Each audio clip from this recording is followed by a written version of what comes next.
dir Python का एक built in function है जो ऑब्जेक्ट एज एन आर्गुमेंट लेता है। Object can be any Python value, function name, class name और मॉड्यूल नेम, एंड रिटर्न करता है एक list containing all valid attributes for that given object. Valid attributes में आते हैं method names, variable names and other attributes. Suppose मेरे पास एक value है 100 एंड उस वैल्यू को मैं पास करता हूँ dir फंक्शन के अंदर। उस वैल्यू से रिलेटेड जितने भी मेथड से, वेरिएबल से, अदर एट्रीब्यूट से, सभी नेम्स का लिस्ट मुझे ये फंक्शन रिटर्न करेगा। एक एग्जांपल के थ्रू समझते हैं। कंसिडर मेरे पास दो वेरिएबल्स है, x as value 100 and my underscore name एक स्ट्रिंग वैल्यू शंतनु। मैं प्रिंट करता हूँ टाइप ऑफ माई नेम। चलिए इसे रन करता हूँ। रन करने के बाद मुझे मिला क्लास str। सो जितने भी पाइथन में डेटा टाइप्स होते हैं वो सारे बिल्ट इन क्लासेस हैं। सो रिमेंबर str एक बिल्ट इन क्लास है पाइथन का एंड माई अंडरस्कोर नेम उस क्लास का ऑब्जेक्ट है। सपोज मुझे ये पता लगाना है कि माई अंडरस्कोर नेम इस वैल्यू के ऊपर मैं कौन से मेथड्स अप्लाई कर सकता हूँ, इससे रिलेटेड कौन से एट्रीब्यूट्स एंड अदर वेरिएबल्स हैं। इसके लिए मैं dir फंक्शन का यूज़ करूँगा। सपोज मैं प्रिंट करता हूँ dir फंक्शन को मैंने कॉल दिया। I will just pass the object और वैल्यू। मैं माई अंडरस्कोर नेम को इस फंक्शन के अंदर पास कर देता हूँ एज एन आर्गुमेंट। चलिए अब रन करते हैं। रिटर्न में मुझे एक लिस्ट मिलेगा containing a list of attribute names and every attribute name is in the form of string. You can see double quotes here. अब इस लिस्ट में तीन चीज़ें हैं। First one is special methods, second one is special attributes, third one is normal methods and normal attributes. जो attributes precede होते हैं with 2 underscores and succeed होते हैं विद 2 अंडरस्कोर, उन्हें बोला जाएगा स्पेशल मेथड्स और attributes.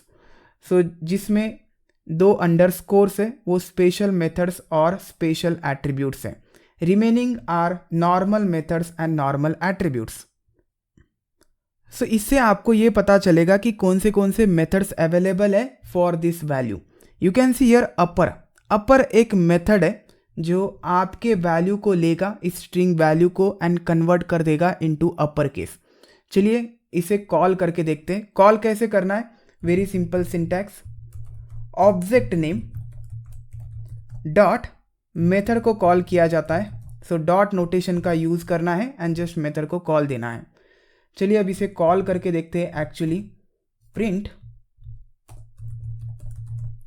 Object name is my underscore name dot upper को मैं कॉल करता हूं एंड इन्हें मुझे कमेंट आउट करना पड़ेगा। अब चलिए रन करते हैं and here you can C Shantanu which is in upper case. This is the output of line number 8। तो इस तरीके से आप मेथड्स को कॉल कर सकते हैं। सपोज आप dir को कॉल करते हैं for the value x which is integer value. So let's print dir of x। Run करने के बाद मुझे ये लिस्ट मिल गया, लेकिन इसमें अपर मेथड नहीं है, अपर नेम नहीं है, क्योंकि आप इंटेजर वैल्यू को अपर केस में कन्वर्ट नहीं कर सकते। सो dir करने के बाद हमें ये पता चलता है कि वैल्यू के ऊपर हम कौन सी मेथड्स अप्लाई कर सकते हैं, कौन से एट्रीब्यूट से वैल्यू को। इसका एक और इम्पॉर्टेंट यूज़ है। Suppose there is a module main dot पाई।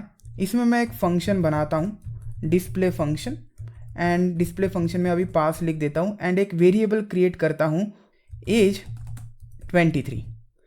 इस मॉड्यूल को मैं इंपोर्ट करता हूँ into example dot py, import main.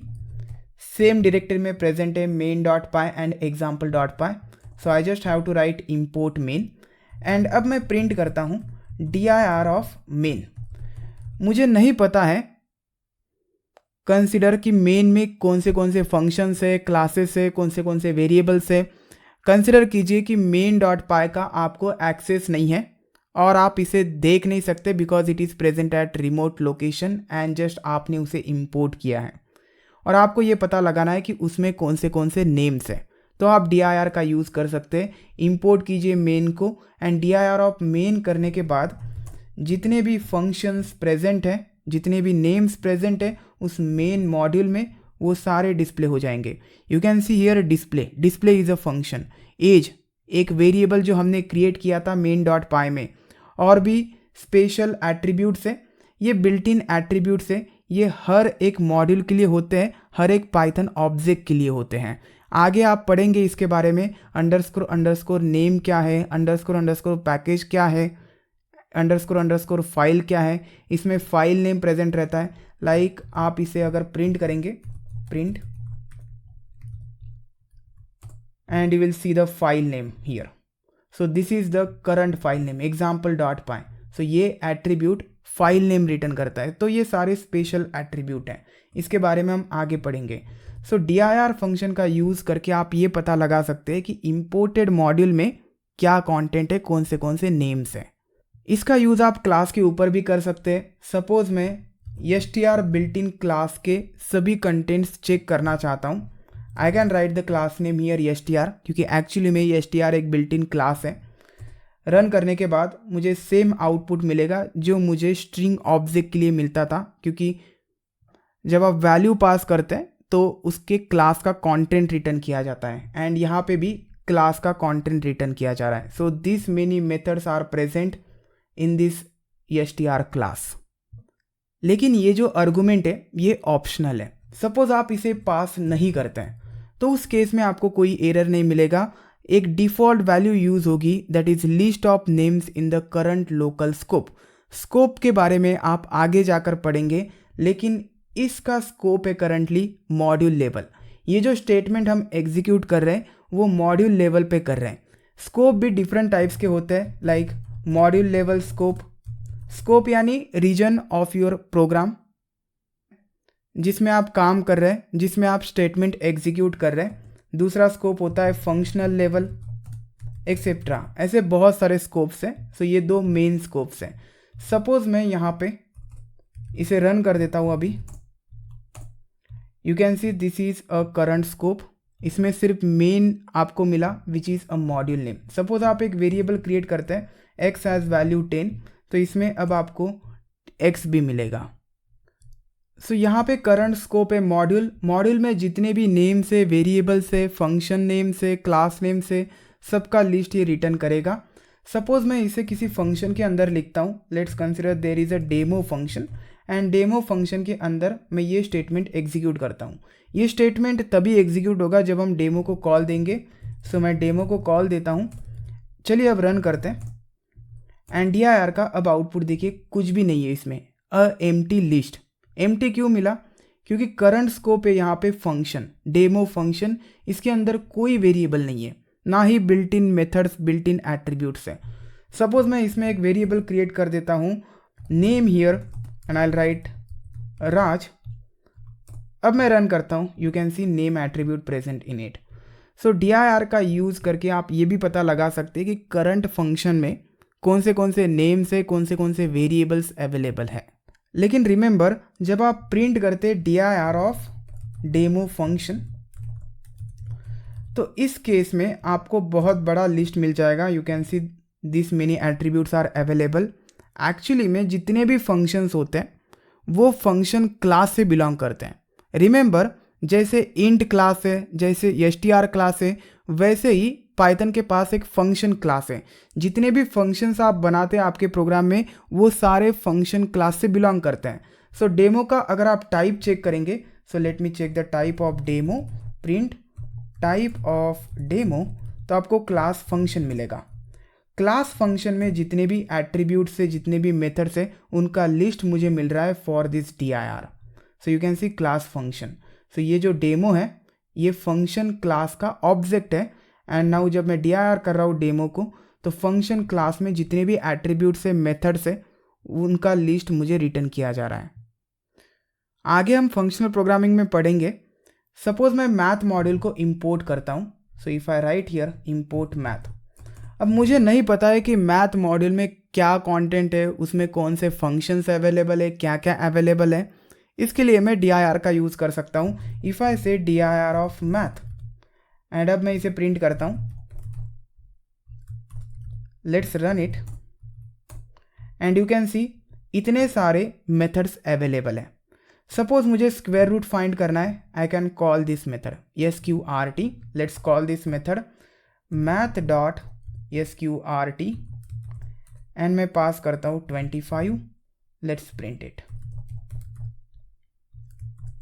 5 मुझे प्रिंट करके मिलना चाहिए एंड यू कैन सी 5.0। आप साइन, कॉस, टैन, ये ट्रिग्नोमेट्रिक फंक्शंस एंड मेथड्स का भी यूज़ कर सकते हैं। सो यहाँ पे पाई है, पाई एक एट्रीब्यूट है, एक वेरिएबल है। अब आपके मन में एक क्वेश्चन आया होगा कि कैसे पता चलेगा कि वेरिएबल है या मेथड है।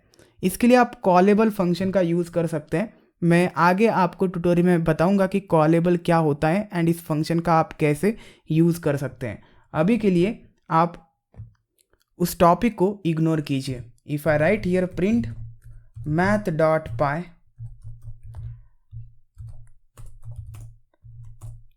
And here it is pi value. अब बात करते हैं कि मॉड्यूल को कैसे रिलोड किया जाता है।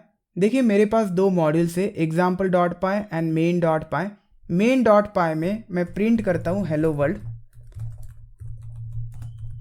जब आप मॉड्यूल को इंपोर्ट करते हैं, if I right here import main, तो मेन मॉड्यूल में जो भी कोड है वो एग्जीक्यूट हो जाएगा। पहले एग्जीक्यूट नहीं होता था क्योंकि हमने एक फंक्शन बनाया था, डेमो फंक्शन। जब तक आप इस फंक्शन को कॉल नहीं करते तब तक ये एग्जीक्यूट नहीं होता, और हमने यहाँ पे कॉल नहीं किया था। सो ये एग्जीक्यूटेबल कोड नहीं है। सपोज़ आप एक वेरिएबल बनाते हैं तो इससे कुछ भी प्रिंट नहीं होने वाला है आउटपुट विंडो पे। लेकिन लाइन नंबर 3 पे मैंने एक एग्जीक्यूटेबल स्टेटमेंट बनाया जो कि हेलो वर्ल्ड प्रिंट करेगा ऑन आउटपुट विंडो, और हमें पता चल जाएगा कि जब हम इंपोर्ट करते दूसरे मॉड्यूल को तो उस मॉड्यूल का कोड एग्जीक्यूट हो जाता है। चलिए मैं इसे रन करता हूँ and you can see hello world gets printed here. लेकिन मैं फिर से इसे इंपोर्ट करता हूँ। I write 3 times import main. I am expecting कि ये 3 टाइम्स प्रिंट होना चाहिए, लेकिन ये सिर्फ एक ही टाइम प्रिंट होगा। इसका मतलब है कि मॉड्यूल को सिर्फ एक ही टाइम लोड किया जाता है बाय डिफ़ॉल्ट। आप बार बार मॉड्यूल को इंपोर्ट नहीं कर सकते। लेकिन सपोज़ मॉड्यूल को रीलोड करने की ज़रूरत पड़ती है फ्यूचर में। मुझे केस याद नहीं है कि कहाँ पे आपको इसका यूज़ करना पड़ेगा, लेकिन मैं आपको बता देता हूँ। एक मॉड्यूल है जिसका नाम है इंपोर्ट लिब मॉड्यूल। इसका यूज़ करके आप मॉड्यूल को रीलोड कर सकते हैं। इसमें एक फंक्शन है रीलोड फंक्शन, उस फंक्शन को कॉल देना है। सो नाउ इंपोर्ट करने के लिए इंपोर्ट स्टेटमेंट का यूज़ नहीं करना है, जस्ट कॉल दिस इंपोर्ट लिब। इसमें एक मेथड है और फंक्शन है reload and pass the module name. So main आपने यहाँ पे इंपोर्ट किया है, आप फिर से रीलोड कर रहे हैं एंड इस केस में 2 टाइम्स आपको हेलो वर्ल्ड प्रिंट करके मिलेगा। अगर आप ये फिर से करते हैं, इस केस में आपको 3 टाइम्स हेलो वर्ल्ड प्रिंट करके मिलेगा। सो यहाँ पे मॉड्यूल 3 टाइम्स लोड हुआ for this statement, for this and for this. देखिए सपोज आपको ये पता लगाना है कि कौन से मॉड्यूल्स अवेलेबल है जिसको मैं एक्सेस कर सकता हूँ। इसके लिए आप हेल्प फंक्शन का यूज़ कर सकते हैं। If I right here print help of modules, आप इसे आइडियली में और शेल में जाके डायरेक्टली लिख सकते हैं हेल्प मॉड्यूल्स एंड एंटर कर सकते हैं। लेकिन जब आप स्क्रिप्ट में और किसी मॉड्यूल में स्टेटमेंट को एग्जीक्यूट करना चाहते हैं तो हमें एक्सप्लिसिटली प्रिंट का यूज़ करना पड़ेगा। So print help of modules. चलिए मैं इसे रन करता हूँ and you can see please wait a moment while I gather all the modules for you. मैं ऊपर स्क्रॉल करता हूँ, इतने सारे मॉड्यूल्स अवेलेबल है मेरे सिस्टम में। So this is a list of all available modules and if you go down here यम में मैं जाता हूँ जहाँ पे मुझे मेन मिलेगा। ये मेन जो मॉड्यूल है मैंने बनाया है। ई में अगर जाओगे आप तो आपको एग्जाम्पल मिलेगा। If I scroll down to E you will see example here, example 1 here. तो मेरे सिस्टम में ये मॉड्यूल्स हैं। मॉड्यूल्स के 2 टाइप्स होते हैं, built in modules and user define modules. तो इस लिस्ट में दोनों टाइप्स के मॉड्यूल्स हैं, built in as well as user define. You can see your time which is a built in module. You can see CSV which is a built in one. इसमें third party models और packages भी होते हैं like numpy। You can see numpy Python के साथ नहीं आता, ये एक थर्ड पार्टी पैकेज है, लाइब्रेरी है और यू कैन से एक मॉड्यूल है। तो इसे मैंने पिप का यूज़ करके इंस्टॉल किया है। आप आगे जाकर सीखेंगे कि पिप क्या होता है। लेकिन इसमें सभी टाइप्स के मॉड्यूल्स और पैकेजेस होते हैं। इससे आप पता लगा सकते हैं कि पर्टिकुलर मॉड्यूल आपके सिस्टम में प्रेजेंट है या नहीं।